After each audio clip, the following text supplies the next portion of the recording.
Welcome back, everybody, to the Nevin Shapiro Show. I'm Mike Tirado. I'm here with Nevin Shapiro. And man, today do we have a guest for you. You guys been wanting this high school route and these high school coaches. We're bringing you a South Florida legend.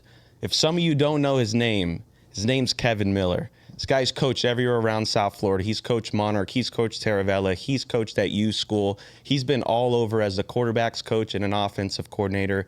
He's even gone all the way to semi-pro. This guy is a legend in South Florida, I'm telling you. So we're going to bring it to you now, but please welcome Kevin Miller. All right. Thank you. All right. Thank you, man. That was a great intro. Yes, God. Absolutely, man. That's my boy, man. What'd you pay that guy to say all that shit, man? God damn. So, before we start, guys, please click that subscribe button. We're going to go into a lot of different topics today. We have NIL, we have development talk, and we're going to obviously talk University of Miami football. But we do have this before the video starts. We are sponsored now by Runner Runner.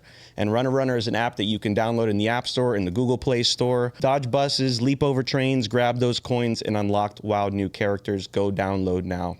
And of course, as always, let's get into the action. You've been in South Florida a long time, over the last 20 years probably at this point. For our supporters that are just tuning in, getting to know you, can you run through how coaching football started for you in the South Florida sector? Yeah, I mean, it's a beautiful story. I actually worked at the Promenade right behind Monarch. And this is, I can't make this up. I heard a whistle. Had no idea Monarch was back there, but I heard the whistle. And I went, during my lunch, I ran back there and I saw people practicing. And I was like, that's what I have to do. And no lie, the following week, I quit my job. Wow. Started at Monarch by walking in, coaching with Cunningham and Murphy and all those guys. And that's exactly how it started, man. I was just telling my girlfriend, I loved it so much because it wasn't a job. It was what I love to do. So that's how I started, man. Just hearing a damn whistle. Yeah. And for those that also don't know, you played football in South Florida. Oh, yeah. So can you go through that for just a second? Oh, no problem. I played for the North Dade Bulldogs, right? I'm aging myself right now because they don't exist anymore. Over there by Norland. And then I started playing for Michael Crop, senior high school. My 10th grade year, my 9th grade year, I had a broken foot and toe. So I couldn't play my 9th grade year. But my 10th grade year, played for them, played varsity 11th, 12th grade year. I got the opportunity to go to Hanover College, a D3 school, played football for them, and I came back home to FIU to graduate with my psychology degree, man. Awesome. And then coaching just took over my life at that point. Absolutely. Come on. So, obviously we have Nevin here, and they really call him this original NIL. He has this nickname that goes around because he was 20 years ahead of his time. Of course he was. And you're an offensive coordinator and a quarterback's coach. My thing with the transfer portal, and I want to get into this for a second, it's so hard for kids to gel and develop in an offensive system when they continuously transfer from team to team. From a developmental standpoint, can you talk about some of the challenges that they face when they continuously keep moving from these teams? I mean, let's just start with the playbook, right? I mean, if anybody who plays football, it grows as you grow throughout the season. I mean, to switch from one program to the next, I mean, you're learning a new book, basically. Developing them, I mean, coaches are all different, and to get a kid who was coached this way and then you kind of don't want to change him, but you kind of want to change him, it'll set a kid back, man, by many years, man. I'm not even going to kid you on that. And a personal belief, I think it has kind of messed a lot of the development up with these kids by having them jump from this school to chase whatever it is they're chasing, a starting spot, the money. I think it's going to mess the game up when it comes down to just having pure knowledge of the game. Yeah. I mean, that's the one part I think we all kind of forget is that, what they say, this is 90% mental and 10% physical. That's 100% true. And if these kids keep switching programs, switching offenses, switching coaching styles, it's going to set them back, You got some coaches who are hands-on like myself, and then you have other coaches who are just hands-off. And sometimes kids need that hands-on but don't know it. couple of things. What Coach said. First of all, with regards to where he started out as his job, just hearing the whistle. So I had a chance in the recent weeks to go visit a high school and watch a practice. I hadn't done that in I don't even know how long. Certainly not since I've been home. And man, what a thrill that was to really just watch kids at that level. 10th grade, let's just say, obviously you could see the guys that who are going to be leaders and already have college offers, but then you see the guys follow them, and it's just such a unique perspective to sit and watch. And like, if you really love that shit, man, you love that shit. Yeah. And it's not about the money. You really just love that shit. And I happen to be with a former Miami legend who I'll keep his name out of the mix, and guys were walking up to him and just to watch that interaction is just special and awesome. It's just, and that's why these coaches, when they get into it, the money becomes great if you're great, but if you're great, it's because you love what you do anyway. That's 100%, man. And so I get it when he says he heard the whistle. I didn't want to interrupt in the middle of his intro. Now jumping to the other point with regard to the development phase, I say it all the time. Mm-hmm. Do I not yell development? It's everything. Listen, it is about the Jimmies and Joes, no question. But you got to have the right guys doing the X's and O's, or else you're not getting the best out of a kid that could be. And I'm going to use one former University of Miami player who I always kept dear to my heart, loved him. And I watched him go through a horrible situation that Coach was just discussing. That was Kyle Wright. Kyle Wright came in as the Gatorade Player of the Year in 2002 or 3. I forgot which year it was exactly, right on the heels of our winning our title. And that kid had all the potential in the world. And the problem was he had 5 offense coordinators in 4 years. What are your chances of succeeding, Coach? Come on. It's slim. Right? It's real slim when you have right. change. And everyone thinks he was a bust. No, he was never a bust. He was like an orphan. Yeah. Bouncing around with no home. So that's what Coach is referring to when he says, you want consistency and of course, man. stability. And when these kids just pick up and run, first sign of danger, it's just a bad precedent. And that's not a University of Miami problem, an Ohio State, Alabama, Georgia problem. That's an NCAA problem that they brought about with this bullshit. And that's it. That's just how I feel about this. And that we could do a marathon discussion about my thoughts about this and the system and this and that. Coming from me, of course, I was breaking the rules or whatever it was.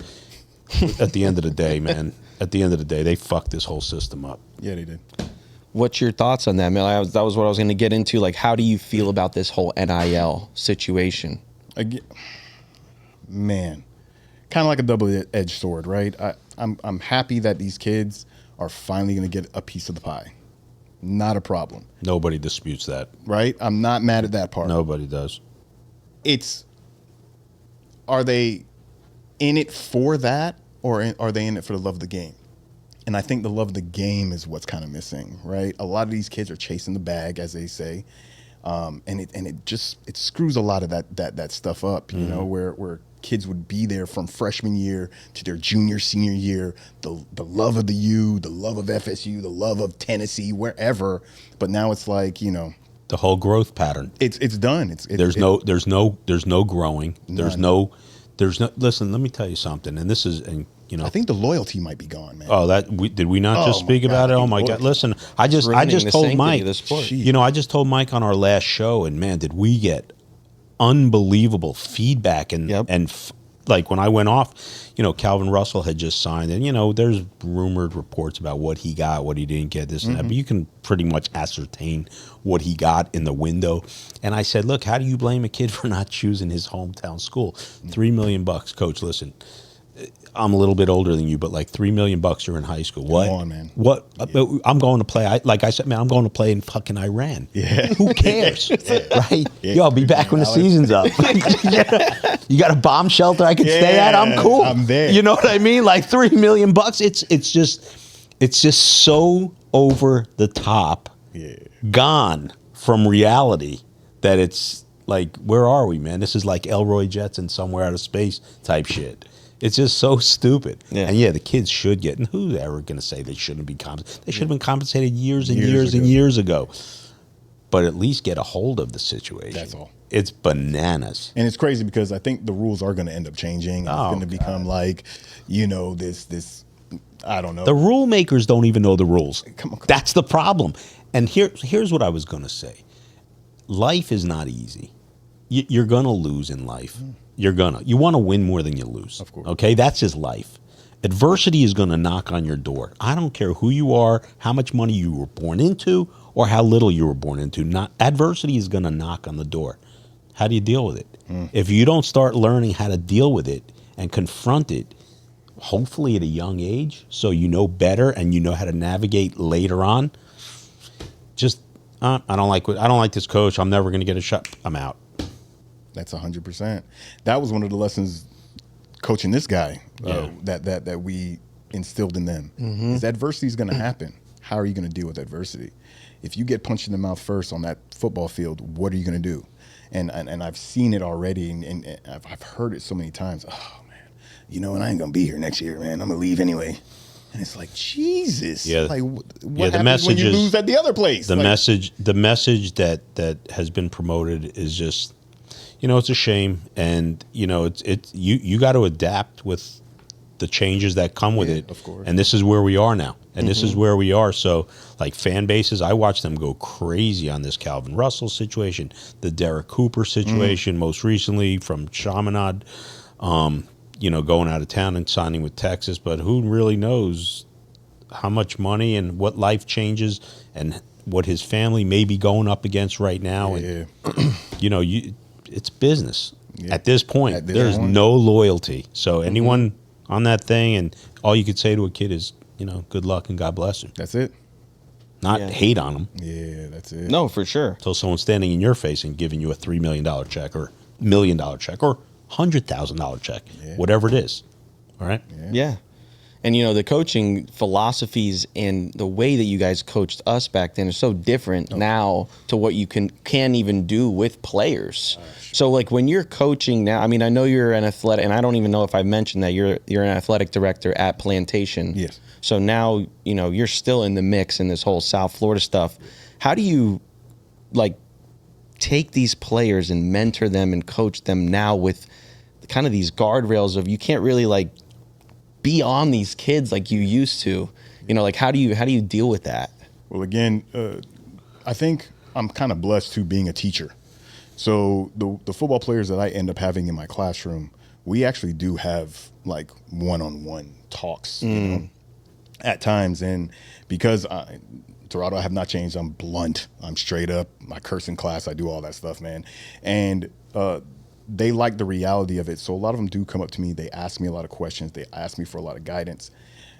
I think that's what's changed. I think seeing some of the coaches now, do they have do the players have the trust in them, or do they have the loyalty in them to go up to them to ask them these questions of guidance and how to be guided? I don't know. But I could tell you they're looking for it. They're asking for it. So I have not changed in that aspect, Toronto. I still go hard. I'll still tell them, you're fucking up, bro. Or, do this right. Do it like this in practice. You'll be seen. You'll be heard. All those things. I think it's just some of these coaches, they need to regain that trust and that love for the kids, from the kids, in order to get that, man, in order to help guide them. I mean, I can do so much, but not being a coach kind of sucks because, again, I hear it. I see it. I see the disapproval. I see the disappointment that some of these kids may have, And again, it could be because of this whole NIL thing in the college level. Yeah, that leads me into a question, Coach. So, and I'm glad you brought that up because this is, I've read in recent days a very specific situation. I can't remember which coach it was. It'll come to me. Do you see the coaching aspect of it, like tough love, falling off as a result of money now being involved? Do you see coaches going softer because they're afraid to lose a kid? Man, this kid's making a lot. If I rub him sour, He could dip.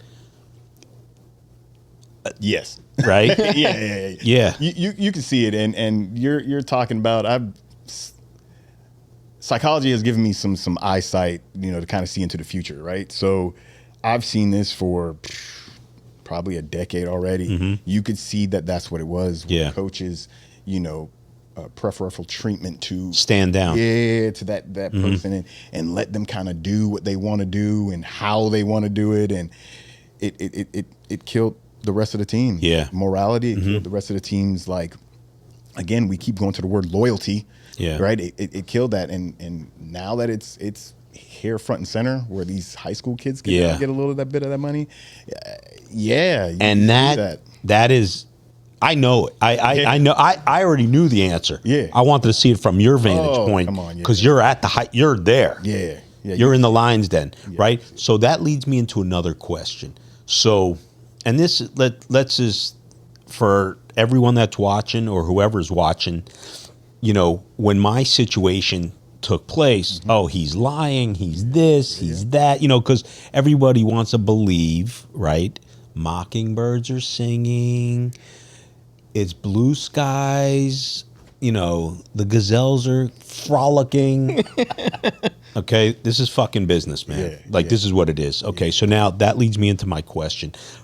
Now that kids are getting all that money in the high school game, what are you seeing? And you don't have to come out specific. What are you seeing from your vantage point as far as it flowing into the high school world and guys trying to poach your kids? So the poaching thing, that's been going on for years. Forever. Right? So that has not changed per se. What I've noticed, it's the opposite. I don't think coaches have to poach anymore. I think the kids are hunting. God, are they hunting? Jesus Christ.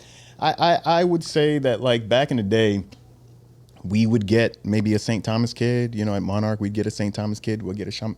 Not anymore. Now the kids are going to the top schools to go try to go get that leverage and go get, that's what they're doing. Yeah, they're agents. They're agents at the high school level. Their parents are the damn agents.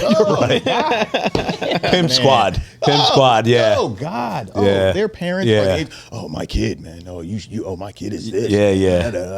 Yeah. I mean, even I'm seeing it now in baseball and basketball. Coach, because I still have everybody call me coach. Coach, man, my kid is this, my kid's that. Can he play? He's homeschooled, and don't even get me started on dumb rules, right? On how they can finagle being a homeschooled kid system to a system. And, oh my gosh, it's wild. But I think it's the kids now. They're on the hunt for the money. They're on the hunt for unreal. The views, right? Because that's how they're going to get their money, through the views, right? And their subscriptions and how many subscribers they have and all that stuff. So, it's no longer the coaches, man. Yeah, the kids on the hunt. Oh yeah, the kids are on the hunt, man. It's a shame. Yeah, they've, and when I say they, you have to direct it to the NCAA because it's a trickle down effect. It's a trickle down effect, man. I was trying. Say what you want about me, man. I warned these assholes. I mean, I just warned them. Because I know what I was doing. Yeah. I could have been dancing around these assholes till I couldn't dance anymore.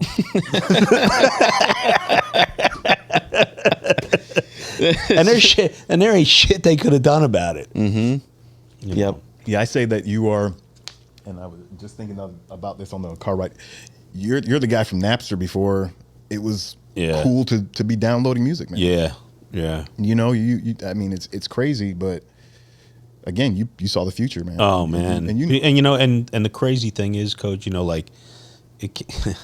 it wasn't business minded, man. It came from a place of love. I'm sure for the kids from the U. It had nothing to do with it. Outside the U, it was just whatever, man. It's social, whatever it was. But like the kids of the U, man, they were loyal. I fucked with them. Yeah. I made sure they had what they should have had. That's the period, man. And if they lived even better than the average, fuck it. They deserve to. They were under my tent. So real quick, and I know I shouldn't be asking the question. Yeah, what do you think about the Teddy Bridgewater joint? Well, we just spoke about it on our last show. For me, For me, first I loved Teddy. I was recruiting. I was part of, he had been in my suite when he was still at Northwestern, and he was coming to the U. Some things took place. I got locked up. Randy Shannon ended up getting fired. Whatever happened there, so he ended up making Charlie Strong $50 million. But who's counting? Me. I didn't get my cut. Yo, Charlie Strong, man. Anyway. I did not like this situation. I've heard some different things regarding it, and it's a little bit of a dirty game to begin with, right? And I know it's a self-reporting thing and this and that. There's always like 10 sides of a story, but I think knowing Teddy and where his heart is and the type of dude he is, like I think he was really just doing a solid for his old program, and I hate the way it ended up. And at the end of the day, he could take him or leave him. It's not going to change his life. But I just think that I wish he didn't have to go through that. I didn't think it was necessary. And he's a legendary figure in South Florida. He's a legendary Northwestern Bull, and he did great for them, man. They won a state title. Like again, it sucks when you love what you do too. Right. Yeah. You know what I mean? And I don't think he had a bad angle. And this is just my opinion. Yeah. I don't think there was a bad angle from him. I just think he had the means to fund it. And that's what I was saying on the show, on our last show. Okay. I was like, there's not a better show to talk about that specific topic than this show, because this is exactly what, Nevin was doing for the University of Miami with the players. So, but this is the question I wanted to get into, Coach. So we talk a lot about on our show about South Florida kids being like the Saudis with oil. Like they're just like... Love that analogy. Holy shit. Yes. So, it's all these kids there's just talent everywhere in South Florida. Yeah. But, and you've coached down here for so long, and you've coached semi-pro, so you've definitely coached some other players from other states and whatnot. What do you think the biggest difference is, in your opinion, of South Florida kids versus other kids in other states? I think the need to want it, right? I think that's what it is down here, right? I think a lot of us growing up, it was the first, like sports comes first down here, man, especially football. And we want it, I think, more than any other place I've seen, right?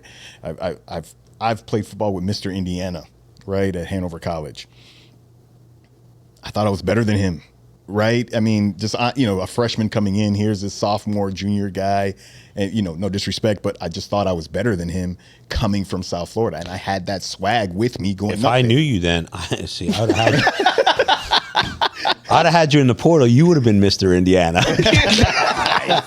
Listen, I would have taken a bag and got you out of South Florida, man. I'm just saying, listen, it would have probably sucked to be in Terre Haute, but you get a bag and you come back home. Listen, man, and that's what it is, man. I mean, I think we just want it more. I think it's, and also because there's so much talent here, and if you want to be that guy, you gotta shine brighter.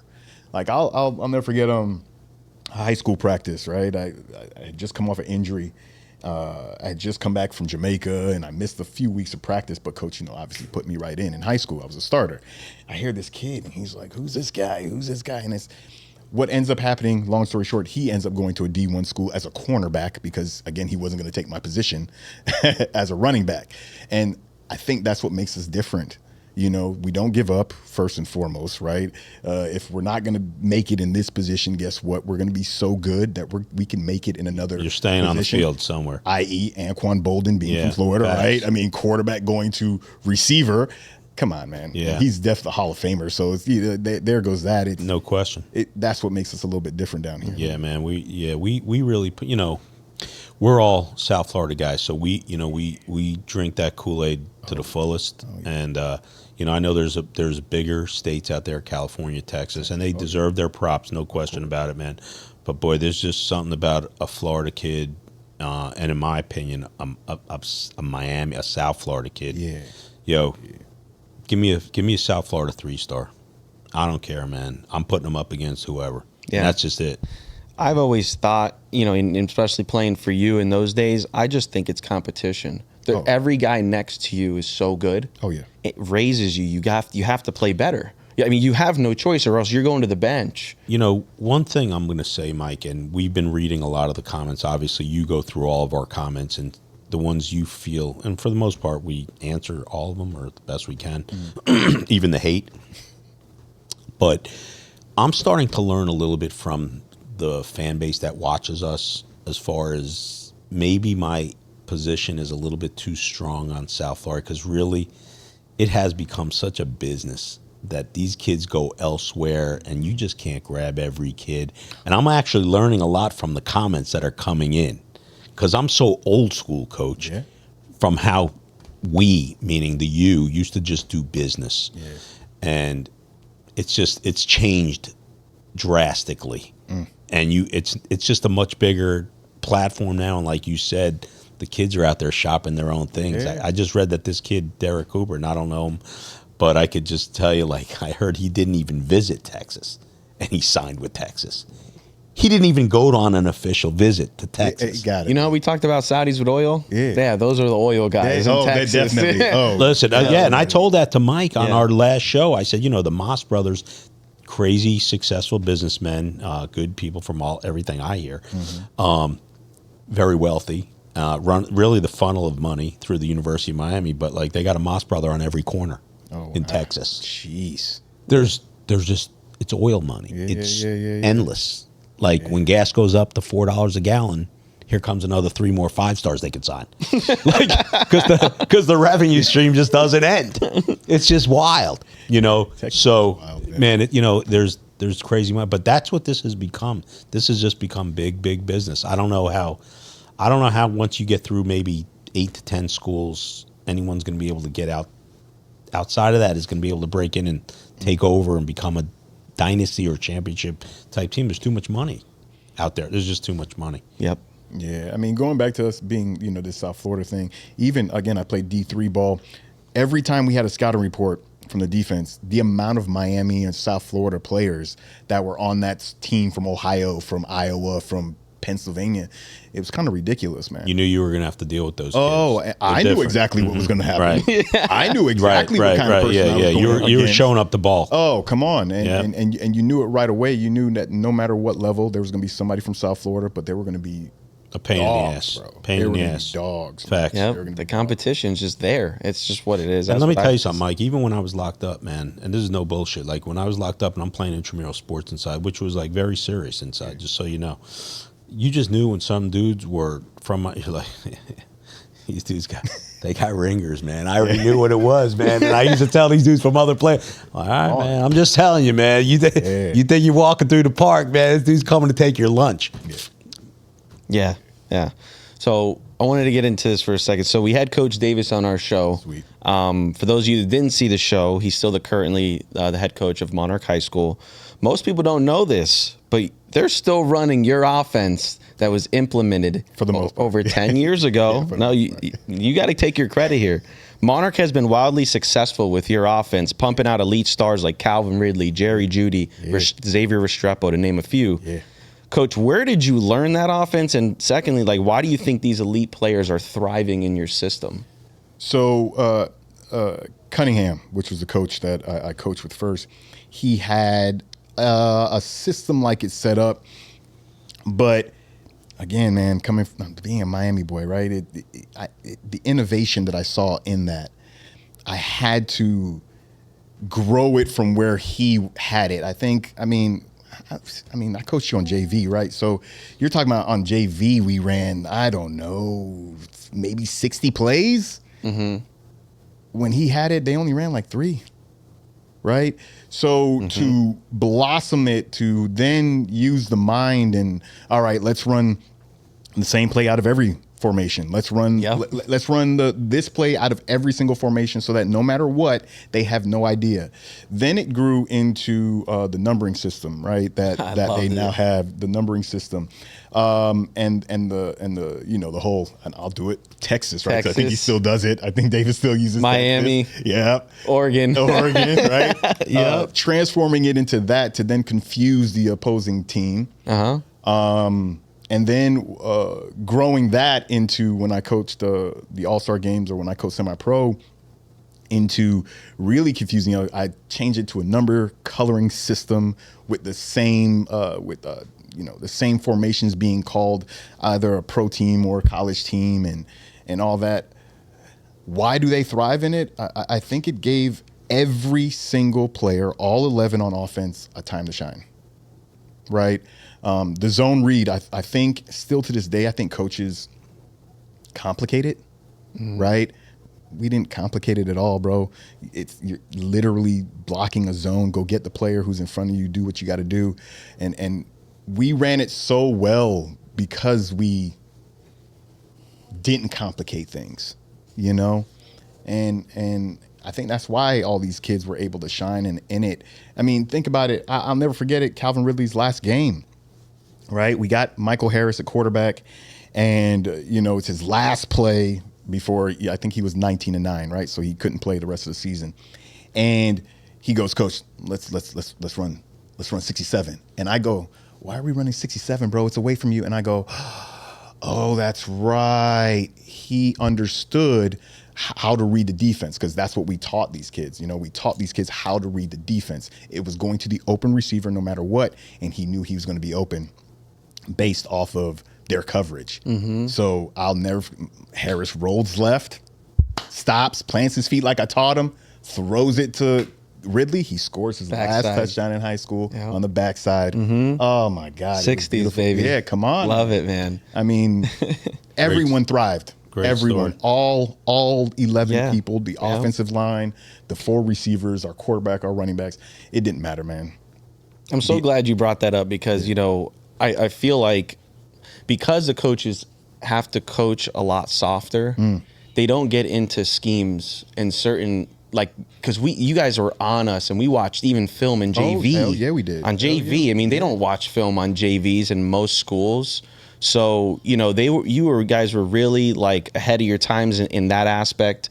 And we learned coverages and in all positions too. Even the offensive line knew what was going on, even in the secondary. So all 11 knew what was happening on the other side of the ball. And I think that's why, like you were saying, we were successful. And it's just, that's why I think it's different now. I see it differently in these high school games. I mean, here it is too.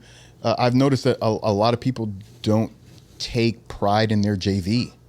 And again, we can talk about the NIL being the problem where kids are going to leave anyway. But we took pride in growing the JV because we knew we were going to see the same guys when they got to varsity. Yeah, that was your farm system. What was the point? That's your farm system. Yeah, what was the point of changing anything? Why not look at our school? Yeah, simplify it, right? Let's see the same people kick their asses even more on the varsity level. Yeah. Right? And let's go to the playoffs, man. That was our whole entire goal. Let's end up in the playoffs. Let's strive for state championship, and again, that's what I kind of love what Davis has done, man. And that's what Monarch has grown to become, is this program that playoffs is good, but states is where it needs to be. And that's where we saw it. But you got to start with your homegrown players. You got to I think coaches need to regain that loyalty, bring it back, and get these kids to stay. They played 9th grade, but where are they now in 11th grade year, bro, when we need them? Yeah, where are they? I've had a chance to witness what you're talking about in recent months with a couple of high school programs that we're friendly with. We don't have business involvement in any way, but I see it, man. It's a different time. Changes have occurred, 100%. You gotta move with the Joneses, man. Yeah. Or else you're gonna get moved over. Yeah. Yeah. So I actually have a question. Go ahead. So Coach, so you're the AD now at Plantation. What is your what's your aspiration? What's your bigger vision as far as moving forward? Do you have any visions getting involved at the college level, taking it next stop, I like that question. Yeah, I think I have a lot to prove first at this level for sure. Because again, I'm one of those where I'm old school, so your accolades mean something. It's not like the participation trophy era. Facts. Right. So I got a lot to prove, and I think right now it's building a program, right? Not only, I mean, we got playoff team basketball, playoff team football, fantastic. Playoff team softball this past season, fantastic. Awesome. Let's get the baseball team involved, right? Our track team, regionals, right? We had regional champs this year. I mean, Awesome.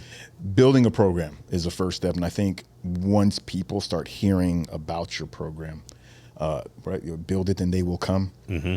I think once that occurs, my next step would definitely be college. Yeah. And, So you're building your family. It's stability. Yeah. It's stability. Now you got a stable.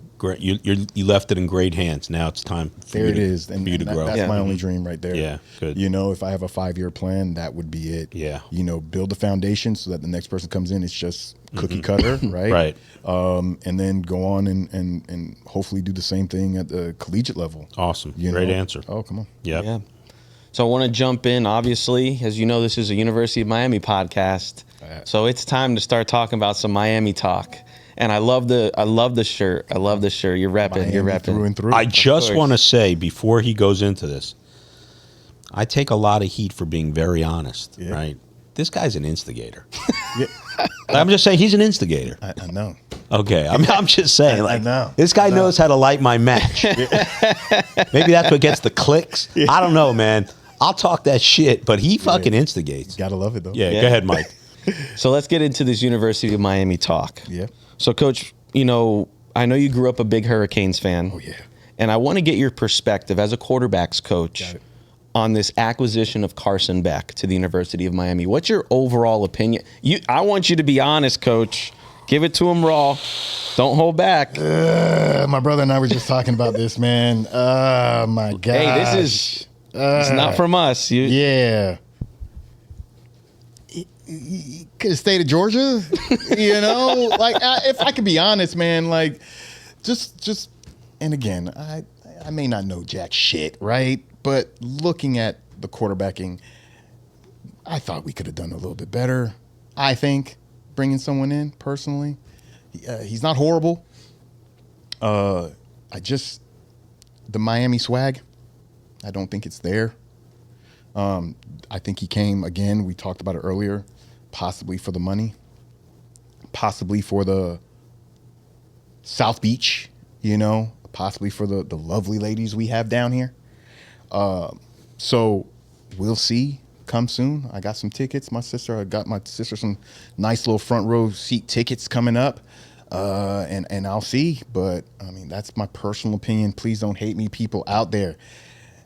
We could have done better for a South Florida team, and could have done better, personally. Yeah. Well, you know where I said my biggest issue is, my only issue is not even the injury, because I'm going to assume that he's been cleared. I'm assuming. And they would not have made this move had he not been, or they didn't know he was going to be fine. My only issue with him is how much money did you spend on it? Yeah, it's crazy. That's just and I don't know, I don't know if that's, like I always say, I don't know if that's a University of Miami issue, or if that's An NCAA an issue. NCAA, like, this is what the market is and this and that. But and what was it, like 10 mil or something? I mean, there's Between really 6 and 10. no one really Crazy. knows what it is, but it's a lot of money. Yeah. And I think if you really do some deep dive scouting, maybe you don't. I think you put that money in other areas, but I will say they didn't have a good quarterback situation that they were coming back to. Emory Williams was never going to be that guy, and he never will be that guy, and that's just the truth. Judd Anderson. Yeah, I mean, that's like they got the kid Nickel, who's Luke a freshman, Nickel, yeah. but now you have this other kid Coleman coming in Next year. So now what happens with Nickel? So he would probably leave. He's 1 year ahead of Coleman, but then who knows what they promised Coleman. Yeah. And I know we're getting off the Carson Beck thing, but it's all quarterback related. And I don't know, man. This all gets back to this NIL debacle that's been created and multiple transfer portal situations, and just everybody's fleeing for the hills. Yeah. Well, how you know it was a lot of money was because they just did ACC Media Day, which was this past week. Okay. And Mark Rick was interviewing Carson Beck. And Mark Rick goes, "Hey, man, it's kind of crazy. You're making more money than I did when I was at Miami." He's making more money than the head coach. That's so ridiculous. You know what I mean? He's like probably by $1 million. Yeah. He said that. Definitely. So- And to be clear, Definitely not a Miami problem. No. No, yeah, no, It's an NCAA Yeah, for sure. caused issue. Yeah. For sure. And, Miami never has to apologize for whatever they spend. It's their money to spend how they feel. But, that we could have done better, I think. that was a big investment. We just could, we could have done. So, Coach, Nevin has stated on our show, and I'm agreeing with him on this, is that this year is playoffs or bust. 100%. You agree with that for the Canes? 100%. 100%. Being a Cane through and through, and you, if you're with us up, you're with us down, and being down for the time that we were and coming back up, now is the time to prove that we belong in the playoffs. And I agree with that 110%. Yeah, now is the time for sure. Yeah. And do you believe, or go ahead, Nev. You got something? What I was going to say is, so obviously we read the comments, and a lot of the comments have been mixed in the sense that, like, oh, you keep comparing things to 2001. No, for me, no, I don't. I was born and raised through a time of greatness at this program. Yeah. God damn. One loss was a life killer. One, like, fuck. Okay, so I'm not into the notion of like 3 and 4 losses are cool, or even 2 losses are cool. And to be honest, even 1 loss not being cool, because when you accept that, then you're just accepting mediocrity, right? 100%. So, 2001 is still spoken about because really that was the barometer Willis told us, right? When we were speaking to Willis last week or 2 weeks ago, you should look like he lost 2 games in 3 years,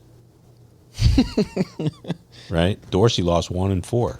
Wasn't Dorsey like 38 and 38 and 2, and the second loss was against Ohio State. 2. Yeah, his other loss Still was stands as the best quarterback record ever in the history of college football. over 30 starts. Over 30 starts, right. And so, like, 2001 was 25 years ago, about to be. Yes, it was. But that's how the fan base from that era, or right about that, is always going to remember and think of this program. Yeah. That's your expectations, man. Yeah. That's what it is. If you don't like it, don't come here. The fuck out, man. You know what I mean? Like, fuck that's out. what we expect as fans. Yep. Yeah. And it's funny coming from a lot of the fans. Oh, you keep talking about what are you supposed to talk about? No, let's talk about the fucking 5 and 17 that Mario put out there 3 years ago. Yeah, stop it. Let's talk about that. Yeah, shit. 5 and 7. Come on, man. Like, one of the comments, not to jump out of sequence, one of the comments. Well, Mario got us our first undefeated home season last year. Man, listen. Let me give you a standing O for that one. Can I read off the teams off the top of my head who we played at home last year? Let me go. Florida A&M, Ball State, 2 fucking killers.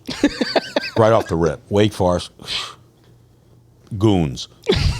Florida State, 2-10 Florida State. Virginia Tech, lucky we got out of Dodge. And Duke. There's your 6. There you go. Stand up, man. Fucking seriously. It's mediocrity at home. I hate it. Yeah, I fucking hate it. Fucking crazy, yo. Yeah, I hate it. 6-0, Mario, man. You fucking really achieved, bro. Yeah. Get the fuck out of here. So, It's 100%. Coach, what's your opinion, honest opinion on Mario? Do you think he's the guy to bring us back? I think we talked about this, right, on the phone. Before you answer, Coach, Yeah. this has nothing to do with me. It doesn't. He's just trying to start shit over here. No. This fucking guy right here, man. Why is it always me? I can't ask my This guy's coach. fucking Drew Barrymore, man. Fire starter. I can't ask my coach about Mario Cristobal on a Nevin Shapiro show. Okay. I'm all about business. It doesn't, we used to tell you guys, right? Between 3 and 6, this is business, right? At 6:01, if you want to take us out for a beer, let's go grab a beer, yeah? My memory of him, I believe, I forget what school he was at. He comes to recruit at U school. Mm-hmm. And he comes on game day, but he comes like 45 minutes before the game starts to come talk to the players. And he was supposed to be there 2 hours prior. Business, bro. Like, that's the taste I have in my mouth. So when that happened, I don't know if he has the with itness to do that for us. That's just my personal preference. Is he a great coach? I believe he's a great coach. But in order to take UM to that expectation that we all have of UM, it takes a particular dog, and some of y'all are going to say that's nitpicking shit, but it matters, bro. It matters. If you're late for that, what the fuck aren't you coaching, right? Or what's the saying? Are you coaching it or are you allowing it? You know? And does he allow some of his players to be late? Does he allow some of his players to get away with bullshit? You know, if it's too hot for these players, does he allow them to sit out? All these things, right? I haven't been to a UN practice in years, but that's not what we expect from a University of Miami school. We expect them to be dogs. We expect them to go out and execute strategically and purposefully. But again, being late, bro, that kind of says a lot about you, you know? Yeah. Right? Early is on time is late. Nevin, you're not allowed to comment on Mario anymore. No, you're right. No, you're right. I did say that. I did say that. I do want to say one thing with regards to defending Mario, is a lot of the comments that we read and, you know, well, he was better than Manny Diaz and this and that. I don't think there's going to be anybody that would dispute the talent looks a lot better. I don't think anybody will dispute that. Oh, I think he has a great recruiting eye. I don't think anybody would dispute that. Does he have the look back in this program? The answer is a definitive yes. The results. That's it. And when I tell you, Mike, that I'm not going to talk about it, I really meant it. I'll take my little, you know, funny shot here and there, but I'm not going to come out and rag him. I am telling you, he has a 12-game resume to present. Yeah. This year. There is this zero. I don't want to say he's got pressure because he's got $80 million. So there's guys who can't eat and are out there with a sign, please help to feed me. Yeah. He's not one of them, okay? He's got money, so he don't have that type of pressure. But from the fan base and expectations, that motherfucking noose is around his shit right now. Got to perform, bro. Okay? ACC championship game will even, I don't want to say will accept it, but he'll survive if he were to take an L in an ACC championship game, right? And he better be in that playoff. Because if he's not, I'm not going to say anything at the end of the season, and the fan base can have at him. I couldn't say it even better, man. Like, he truly does. He has a target on his back, and he's going to have to perform because this is a shotgun wedding, bro, and yeah, we don't play down here. Nope. It's it. I mean that's it, man. And like, that's not me being angry or this and that, man. It's just really enough. You know, we're going to keep talking as we have guests and as we do our dialogue and do our thing until there's games to talk about. This is what it's going to be. So you got to just keep talking about the same thing. It's like the LeBron effect. Like, you know, we're in South Florida, so Mario would be part of the Miami effect. But it's like got that LeBron effect, you know. Yeah. The NBA, it's just you're going to be talking about LeBron, whether his team has a losing record or not. True. You know what I mean? You got to talk about something, right? So we're going to keep talking about Mario. Yeah. But this is it, man. He's got 30. How many days we got? 37 days, 38 days? Mm-hmm. Whatever it is, man. Listen, we're here. We're 5 weeks away, and that's it. And here, you got 12 games. Put up or shut up. Don't talk shit. Don't say anything. Yep. You know, not last year. I think we see the trajectory of this program and where it's okay. Here's your trajectory. Pop-Tart Bowl, not acceptable. Playoffs, acceptable. Love it. Listen, and I don't, I know some of the fans, Mike starts shit or whatever. I don't dislike Mario. I don't dislike him. Listen, who gives a fuck what they think at this point? And if we like him or we don't like him, look, listen, we could hate his guts, but if you fucking get to the playoffs and win a national title, God forbid, my God, fucking who gives a shit what I say? Who gives a shit? Yeah, who gives a shit? Yeah, bro? Just perform. I'll wear a Mario Cristobal shirt every day. How many Cowboy fans? How many Cowboy fans hate Jerry Jones when they won 3 Super Bowls under Jimmy Johnson? Who gives a shit what you think of your owner? That's real. Yep. That's real. Yep. So I'm going to get into a final question here, Coach, for you. Talk. This came from a former player. Holy shit. Not going to name his name. He wanted me to ask you a question. Oh, God. Says, this might be a tough one, Coach, but out of every kid you coached in South Florida, you can name a few. Got it. Who would you say had the most heart? Shit. The most heart? Yes. Did that Zell go through? The most heart. I said, all right, I'll ask him. You know what? And this may be one of those like, oh, coach is just saying this shit. I'm gonna have to say like every quarterback I've coached because I'm an asshole. Come on, you did it for a little bit there, man. I started JV playing quarterback. That's what I'm saying. I was a tough asshole. So quarterback position for sure. Biggest heart, Michael Harris. Michael Harris. He took to my vision, and many people don't know this, like his first year, 9th grade year, he comes in, I mean, balling, bro. Like second practice day, man, balling. And coach, I don't know if I could do this. And Murphy and I were like, no, bro, like this is you. This is your life. You're going to do this. We need you, blah, blah, blah. He comes back to practice the following day, and like we sat him down that day. Thank you for coming back with us, and we're gonna need you to be a leader. We talked to him about what it was to be a leader. I had like my quarterback folders all with quotes and stuff. Put a quote up in your locker, and you know he chose the Mahatma Gandhi, "Be the change you want to see in the world," right? And I said that was the greatest quote for a leader, right? And every practice, he was the first one behind through the lines every time. Didn't matter how tired he was. He never gave up with all the hits he was getting. I mean, with the sacks he would get, you know, fucking Nick Green sometimes, right? Being a goddamn center, right? He just had that heart, right? Going up to varsity. I mean, his 2 years on varsity, I don't think anybody has a better record than this, but I think he threw 70 touchdowns and had only 7 interceptions. And just to give context, this is the leading. He led the Broward County in yards. Oh, yeah. He was Calvin Ridley's quarterback. Oh yeah, Calvin. Like at that time, it was love. And again, he's another guy. Like when I went to go coach at U School, coach, you know, he'd talk to me, man, Coach Davis, man, he's not he needs to learn who you are. He needs to see the leader in you.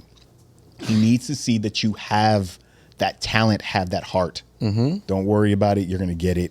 And I mean, and he did. I mean, I remember that was the reason why I did leave Monarch. And again, people probably don't know this, but you know, Coach Davis and I, you know, he was like, "Oh, Michael Harris is not it." And I'm like, "Yes, he is. Yes, he is." And I was like, "I'm gone, man. How dare you say that my quarterback isn't the shit?" And a young me, right? And come the season, I'm at U School. And guys, I'm not even kidding. Every time Coach Harriet was like, "So Monarch's 1-0. Oh shit, Monarch's 2-0. Shit, Monarch's 3-0. Coach, what the hell is Monarch for real?" I said, "God, we got the dogs, man. We've always had the dogs." And I said, "Michael Harris." He's like, "Man, this Michael Harris guy, bro. I think he was at the time like top 3 quarterbacks at the time, mid-season. 7-0. What the hell is going on, Coach?" Man, he's got it, man. He just understood exactly what I wanted. He understood how to read the defense. He understood that he had to lead by example. So he couldn't show he was tired. He barely ever showed it. He barely showed he was beat up ever. And I'm talking about he was beat up a lot.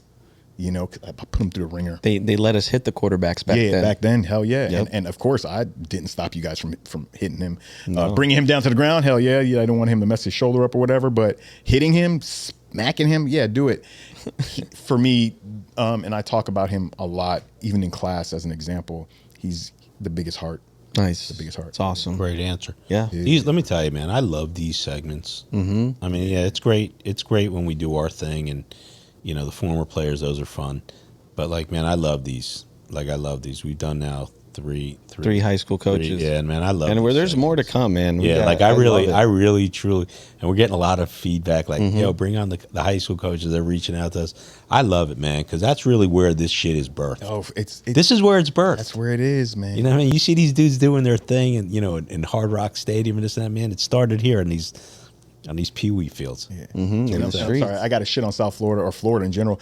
We don't pay these guys enough, Facts. man. Oh man, We do not had pay that these way- guys enough. that's becoming my crusade. Just so you know, Okay, like good. I've had 2 conversations. We had Coach McCartney from West Broward. Yeah, and we BMAC. had, yeah, and we had Coach Davis from Monarch, and like, I was fucking blown away by the fucking.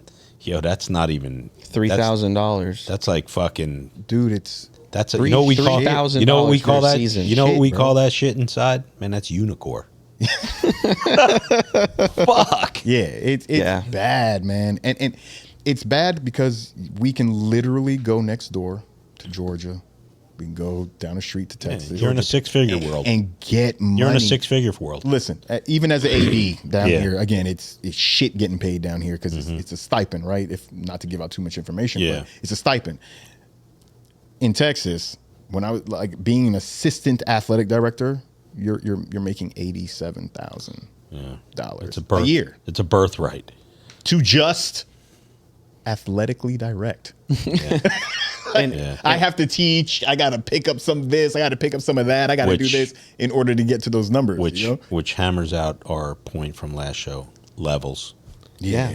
But I told Coach BMAC when he was on the show, I said, it's almost like you guys are paying the price to be able to coach South Florida kids. You got to pay the piper to be able to even see all this talent and be around this talent.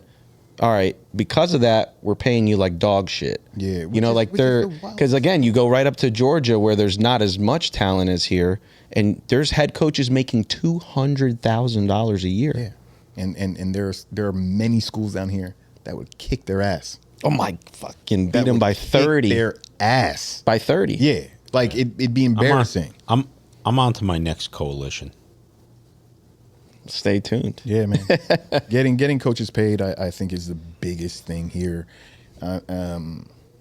A lot of the NFL. What is it? St. Thomas is like what the number 2 school to have the amount of NFL players they have, and the coaches. You know, and again, that's a private school, so that's a little different, but they just don't get the same respect.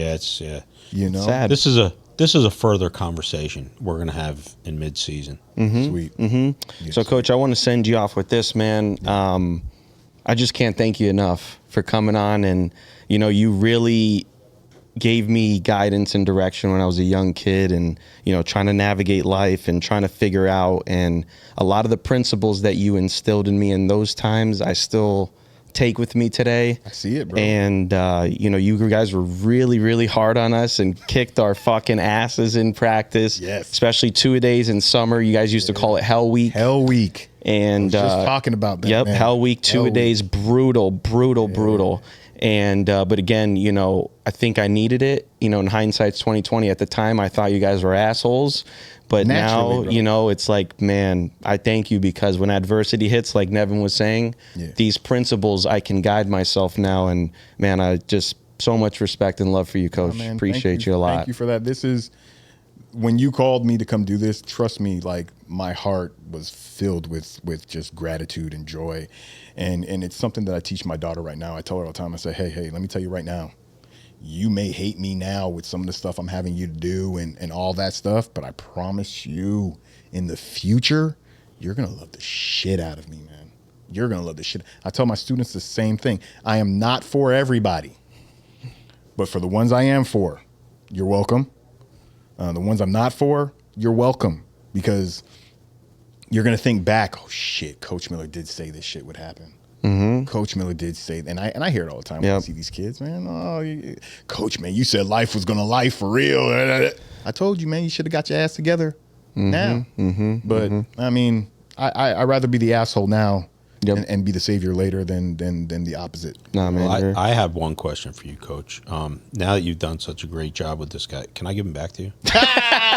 No. All sales God final. damn. All sales final. Man, I didn't. Man, Come on, Nev, You know that's what not cool, man. You know what caveat emptor means, right? Buyer beware. Yeah. Fuck, man. Yeah. Someone should have told me that before I brought this Yeah. kid. Hey, all Jeez. sales final, man. Holy shit.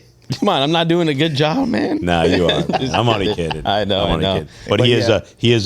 is he's a huge fan of yours, Coach. He was so excited to bring you. So excited. Man, I'm excited about it, man, because again, I could just the love he has for the game.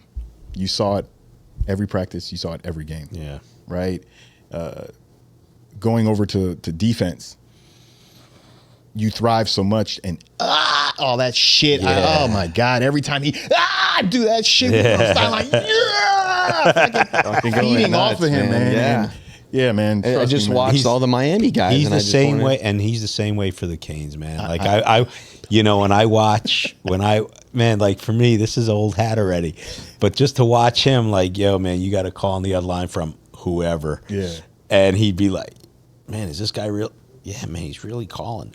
Go take the call. Like, yeah, this guy's like a kid in a candy shop, man. Yeah, man. The best to awesome. watch. I see me 30 years ago. Sweet. With this guy. Sweet. I'm telling you, looking at that picture with the number 6 on, I'm like, yeah, I see me 30 years ago. Yeah, for like real, how I man. used to feel about this shit, and I'm just happy to like pass it down and watch him fucking revel in it. Hell yeah. I'm like, man, I don't want to take a call from whoever. I'm like, I'm fucking tired, man. I'm like, old man, I need a nap. You know? Yeah. Yeah. And last thing, just rest in peace, Coach Murph, man. Oh, man. He was Murphy, man. If he was still alive, what are the sound bites we would have gotten out of this guy, Oh my man? God! Well, Crazy. So it'd be a lot of cursing on this shit for sure. It'd be a fuckload. Love that guy, man. Rest in peace, Coach Murph. So real. again, thank you, Coach. Oh, Guys, yeah, man. before you leave, if you are not subscribed yet, click that subscribe button. And of course, as always, we'll catch you on the next Please one. subscribe to